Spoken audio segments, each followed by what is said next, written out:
Assalamualaikum warahmatullahi wabarakatuh. Perkenalkan, nama saya Tessa Padilla Fujianti dengan NPM 10221001 dari kelas karyawan B, jurusan S1 Akuntansi. Di sini saya akan sedikit menjelaskan mengenai materi pertemuan 1 sampai dengan materi pertemuan 6 untuk memenuhi tugas evaluasi tengah semester mata kuliah Pendidikan Agama Islam.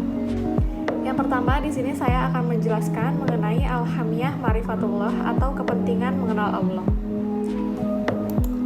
Kepentingan mengenal Allah, manusia sangat berkepentingan untuk mengetahui siapa penciptanya dan untuk apa ia diciptakan. Definisi yang lain bahwa Marifatullah atau mengenal Allah bukanlah mengenali zat Allah, karena hal ini tidak mungkin terjangkau oleh kapasitas manusia yang terbatas. Sebab bagaimana mungkin manusia yang terbatas ini mengenali sesuatu yang tidak terbatas. Kemudian ada Allahu Rabbul Alamin. Allah Ta'ala adalah Rabbul Alamin. Rabb artinya yang mempunyai atau pemilik. Di dalamnya terkandung pula arti mendidik, yaitu menyampaikan sesuatu kepada keadaannya yang sempurna dengan berangsur-angsur.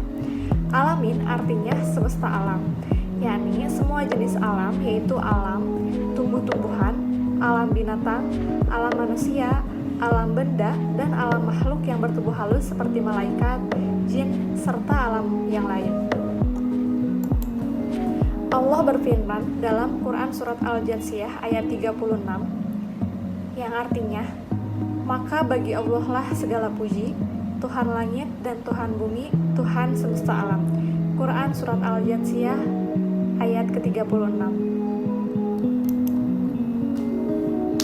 Kemudian yang selanjutnya yaitu didukung dalil yang kuat. Pemahaman dan pengetahuan kita tentang Allah Ta'ala harus didukung kuwatut dalil atau dalil-dalil yang kuat. Dalil-dalil yang dimaksud adalah yang pertama yaitu ada dalil nakli. Allah berfirman dalam Quran Surat Al-An'am ayat 19 yang artinya, katakanlah siapa yang lebih kuat persaksiannya. Katakanlah Allah, dia menjadi saksi antara aku dan kamu, dan Al-Quran ini diwahyukan kepadaku supaya dengan dia aku memberi peringatan kepadamu dan kepada orang-orang yang sampai Al-Quran kepadanya. Apakah sesungguhnya kamu mengakui bahwa ada Tuhan-Tuhan lain yang di samping Allah? Katakanlah, aku tidak mengakui. Katakanlah, sesungguhnya dia adalah Tuhan yang Maha Esa, dan sesungguhnya aku berlepas dari apa yang kamu persekutukan. Quran Surat Al-An'am ayat 19.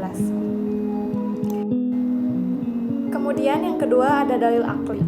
Dalil akli atau nas yang tertulis dalam kitab akan semakin terbukti kebenarannya dengan dalil akli atau akal atau logika yang diperoleh dari ayat-ayat kauniyah atau alam semesta. Oleh karena itu, Allah Ta'ala mendorong kita untuk memperhatikan dan memikirkan alam semesta yang maha luas ini. Jika manusia merenungkan apa yang terdapat di alam semesta, pasti akan menyadari bahwa keharmonisan sistem alam semesta tidak terjadi secara kebetulan. Pasti ada yang maha mengatur dan maha menjaga atas hal ini. Dialah Allah Subhanahu wa Ta'ala. Allah berfirman dalam Quran Surat Al-Imran ayat 190 yang artinya, sesungguhnya dalam penciptaan langit dan bumi dan silih bergantinya malam dan siang terdapat tanda-tanda bagi orang-orang yang berakal. Quran Surat Al-Imran ayat 190. Kemudian yang ketiga ada dalil fitri. Jika manusia menggunakan fitrahnya, maka dia pasti akan menyatakan bahwa tidak ada Tuhan selain Allah yang maha menciptakan alam beserta isinya. Allah Subhanahu wa Ta'ala menjelaskan dalam Quran Surat Al-A'raf yang artinya, dan ingatlah ketika Tuhanmu mengeluarkan keturunan anak-anak Adam dari sulbi mereka dan Allah mengambil kesaksian terhadap jiwa mereka, atau seraya berfirman, bukankah aku ini Tuhanmu? Mereka menjawab, betul, engkau Tuhan kami menjadi saksi. Kami lakukan yang demikian itu agar di hari kiamat kamu tidak mengatakan, sesungguhnya kami atau Bani Adam adalah orang-orang yang lengah terhadap ini. Quran Surat Al-A'raf ayat 172. Yang selanjutnya ada Al-Hurriyah atau kemerdekaan. Allah berfirman dalam Quran Surat Al-An'am ayat 162 dan 163 yang artinya, katakanlah sesungguhnya sholatku, ibadahku, hidupku, dan matiku hanyalah untuk Allah. Tuhan semesta alam. Tiada sekutu baginya, dan demikian itulah yang diperintahkan kepadaku, dan aku adalah orang yang pertama menyerahkan diri kepada Allah. Quran Surat Al-An'am ayat 162-163. Kemudian yang selanjutnya ada Al-Tumaninah atau ketenangan. Allah berfirman dalam Quran Surat Ar-Ra'd ayat 28 yang artinya, yaitu orang-orang yang beriman dan hati mereka menjadi tentram dan mengingat Allah. Ingatlah, hanya dengan mengingat Allah lah hati menjadi tentram. Quran Surat Al-Ra'd ayat 28. Kemudian yang selanjutnya ada Al-Barakat atau keberkahan. Allah berfirman dalam Quran Surat Al-A'raf ayat 96 yang artinya, jikalau sekiranya penduduk negeri-negeri beriman dan bertakwa, pastilah kami akan melimpahkan kepada mereka berkah dari langit dan bumi. Tetapi mereka mendustakan ayat-ayat kami, maka kami siksa mereka disebabkan perbuatannya. Quran Surat Al-A'raf ayat 96. Selanjutnya di sini saya akan menjelaskan mengenai Al-Hayatul Thayyibah. Allah berfirman dalam Quran Surat An-Nahl ayat 97 yang artinya, barang siapa mengerjakan amal soleh, baik laki-laki maupun perempuan dalam keadaan beriman, maka sesungguhnya akan kami berikan kepadanya kehidupan yang baik, dan sesungguhnya akan kami beri balasan kepada mereka dengan pahala yang lebih baik dari apa yang telah mereka kerjakan. Quran Surat An-Nahl ayat 97. Kemudian di sini ada dukhulul jannah.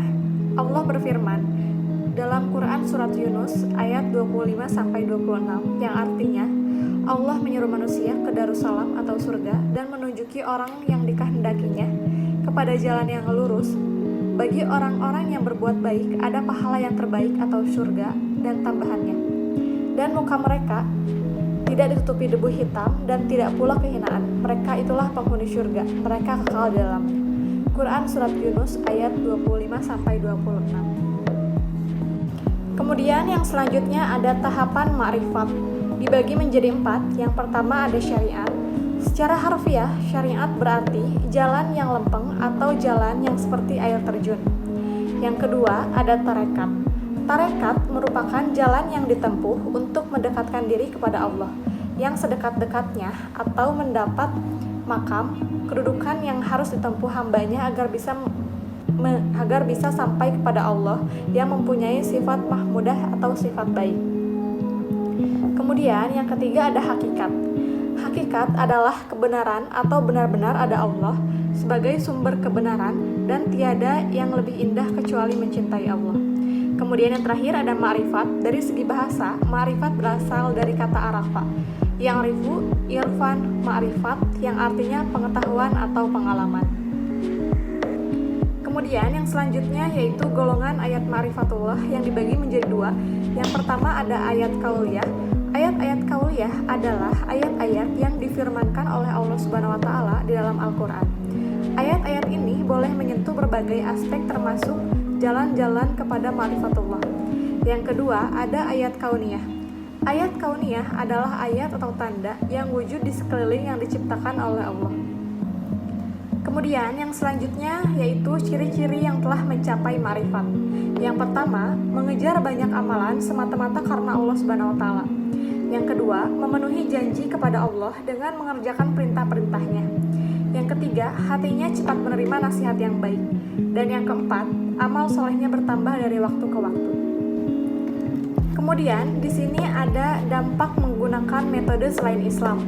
Yang pertama yaitu dugaan dan hawa nafsu. Arti dugaan adalah hasil dari perbuatan menduga, sangkaan, perkiraan, taksiran. Dalam bahasa Melayu atau nafsu bermakna keinginan, kecenderungan atau dorongan hati yang kuat. Kemudian yang kedua ada ragu-ragu. Apabila jalan yang dilalui tidak jelas dan tidak tepat, maka hasil yang didapati juga sangat tidak meyakinkan. Mungkin ada hasil yang didapati, tetapi bukan hasil yang sebenarnya. Kemudian yang terakhir yaitu ada berakibat kufur. Semua metode pengenalan yang tidak berasaskan cara yang dianjurkan oleh Islam, yaitu menerusi akli dan nakli, akan menemui jalan serabut, yaitu kekufuran terhadap Allah Subhanahu wa taala. Kemudian yang selanjutnya yaitu keuntungan menggunakan metode Islam. Yang pertama yaitu tasdik atau membenarkan. Tasdik artinya adalah membenarkan. Adapun yang dimaksud dengan tasdik adalah bacaan yang diucapkan selepas pembaca kitab suci Al-Quran. Penyebutan bacaan tasdik dalam huruf Latin adalah Shadaqallahul Azim. Kemudian yang kedua yaitu menghasilkan iman. Metode pengenalan kepada Allah yang dibawa oleh Islam ini cukup efektif secara berurutan sehingga akhirnya menghasilkan keimanan sejati kepada Allah Azza wa Jalla. Kemudian yang selanjutnya yaitu ada al-mawani fi marifatullah, dibagi menjadi dua bagian. Yang pertama ada maradus syahwat, artinya berkaitan dengan penyakit hati dan kesenangan serta perilaku yang tidak terpuji. Kemudian yang kedua ada maradus syubhat, berkaitan dengan masalah akal dan logika, berbagai hal yang menimbulkan keraguan atau was-was. Kemudian di sini ada maradus syahwat. Contoh perilaku maradus syahwat yang pertama yaitu adalah al-fiksu, kefasikan, al-kibru, kesombongan, az-zulmu, kezaliman, al-kizbu, kedustaan, dan kasratul ma'asyi atau banyak melakukan perbuatan maksiat atau dosa. Kemudian maradus syubhat yaitu jahil, ragu-ragu, menyimpang, dan lalai. Kemudian di sini ada al-adillah ala wujudillah. Yang pertama, keberadaan Allah, dalil tentang keberadaan Allah. Kemudian yang ketiga ada penciptaan Allah dan ketiadaan. Yang keempat, hanya Allah yang layak menciptakan alam semesta. Kemudian Al-Quran menjelaskan keberadaan Allah. Kemudian mengenal keagungan Allah Ta'ala dan mengesahkan Allah. Kemudian yang selanjutnya yaitu tauhidullah. Kata tauhid di dalam bahasa Arab merupakan bentuk masdar dari kata kerja wahadu, yuwahidu, dan tauhidan, yang artinya menyatukan, mengesahkan, atau mengakui bahwa sesuatu itu. Dengan demikian, secara bahasa, tauhidullah berarti menyatukan Allah, mengesahkan Allah, atau mengakui bahwa Allah itu satu. Sedangkan secara istilah, tauhidullah bermakna mengesahkan Allah dalam hal-hal yang merupakan kehusuan bagi Allah. Kemudian di sini ada rububiyatullah. Yang pertama ada pencipta, yang kedua ada pemberi rezeki, yang ketiga ada pemilik, dan yang keempat ada raja. Kemudian yang selanjutnya ada mulkiyatullah. Yang pertama ada pemimpin, yang kedua ada pemerintah, yang ketiga ada pembuat hukum, dan yang keempat ada yang dituju. Kemudian yang selanjutnya yaitu al-hayah fi zilali tauhid.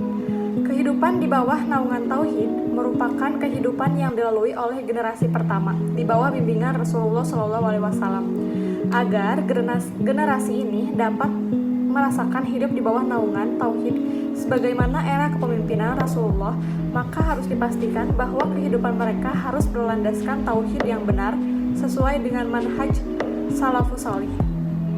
Kemudian yang terakhir yaitu kesempurnaan Allah Subhanahu wa taala. Yang pertama ada zat Allah, yang kedua ada sifat Allah, yang ketiga ada nama-nama Allah, dan yang keempat ada perbuatan Allah. Mungkin cukup sekian penjelasan materi dari saya. Mohon maaf apabila ada salah pengucapan dan semoga bermanfaat bagi kita semua. Terima kasih. Wabillahi taufiq wal hidayah. Wassalamualaikum warahmatullahi wabarakatuh.